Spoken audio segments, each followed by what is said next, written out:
everyone. Welcome back to another episode of Comm Chronicles. I am your host, LJ.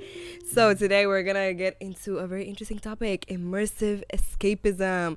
All right, my guest here today is Safi. How are you today, Safi? How are you guys? I'm well. So how's your Friday today? You feeling energetic? It's not the day today. All right, okay. The article is called Why Are We So Hooked on Escapism by the New York Streets Times. It's by the News Streets. I keep saying New York Streets. Sorry, guys. By the News Streets Times. All right. So let me. You've read the article with me, but let me emphasize for the audience. So the article explores the phrase brain rot, right? And the increased use of it in the social media. I'm pretty sure if you're on TikTok or even on Instagram, but specifically on TikTok, they talk about it all the time. And if you've met a Gen Zer, they'll probably said brain rot 10 times in a sentence. So we're just gonna talk about that and what the article defines it and what it means. So basically, the article defines it and describes it as an obsessive and an all-consuming attachment people develop towards media content. So the term first surfaced in the online spaces around 2010 and then evolving into a shorthand or for expressing how media can take over one's thoughts to the point of exhaustion, but in a way that fans seem to enjoy. So let me just simplify this. Basically, it means that it creates a what do you call it? So basically, it's like a fog. You're so on TikTok, you're so on Instagram that to the point where that's the only thing you would think of. So when you go into the real world, you don't really, you're not in you can't think clearly. Exactly, you're not in that present state. Yeah. And it's very interesting. Some people, they have a very playful way of looking at it from a negative way. I feel like we tend to take it pretty lightly. Yeah. We make fun of it, make jokes about it, but then you don't really realize the struggles that you're gonna face long term. That's true. And the consequences that it can bring.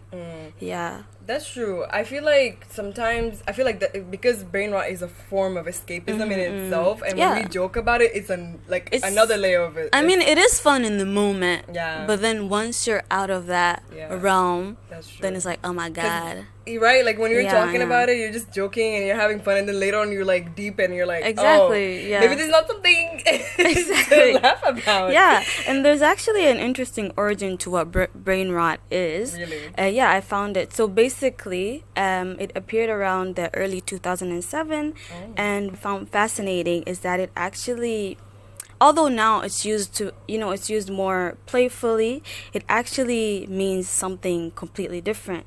So it's kind of interesting how the term changes over time.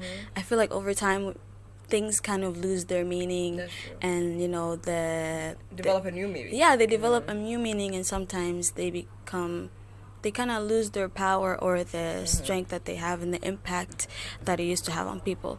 So another thing that I found is that due to the popular rise in social media, there's actually been an increase in disorders that researchers found in Boston's hospital, problematic and interactive media usage. So I think in general, I feel like obviously there's scientific research behind people being chronically online and it causing negative effects on people's minds. Yeah. But do you feel like that's something that has affected you negatively? For sure. Because really? I've been scrolling nobody's business. I don't have assignments to do, and then later on I'm killing myself, driving myself crazy, blaming myself, and I just can't seem to focus. So I don't know. I think so if you're scrolling for a really long time, after you get off your phone, do you feel like do you feel like that fog that people describe? For sure. I try to lie to myself and be like, okay, nah, it's okay, I got it. But no, I don't got it.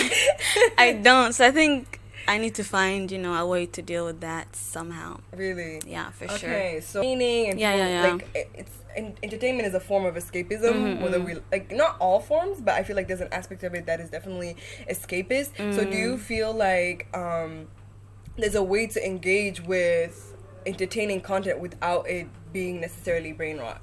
Yeah, I feel like we could use it as a form of give yourself a rest, give yourself a mental break, but you need self-control for that.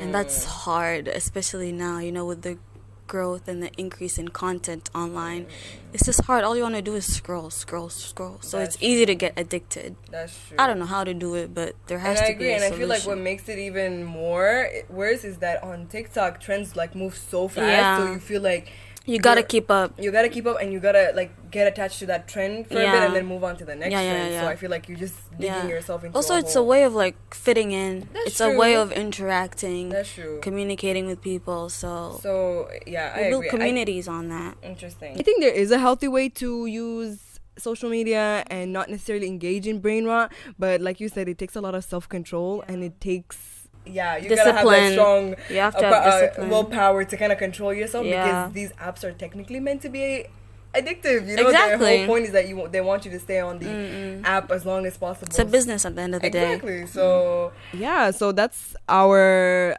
episode about brain rot. So just let us know how you guys feel about brain rot. Do you experience it? Do you disagree with the fact that people have brain rot? And if you do experience brain rot, let us know if you've tried to get out of it and things. So thank you for listening to this podcast of Comm Chronicles. Thank you, Safi. Y'all enjoyed it. Thank you.